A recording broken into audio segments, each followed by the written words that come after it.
Hi guys, eto na naman, nakasakay na naman ako sa bus at to, naghahabulan na naman ang dalawang bus na to.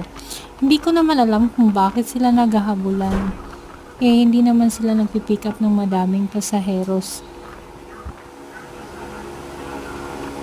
Ewan ko ba? Ano ba yung hinahabol nila? Yung time sa paunahan ng pwesto o yung pasaheros? Comment naman below kung ano ba sa tingin ninyo. Na-experience nyo na ba to guys? So, that's all for now. Thank you for watching. Hanggang sa susunod na biyahe. Bye!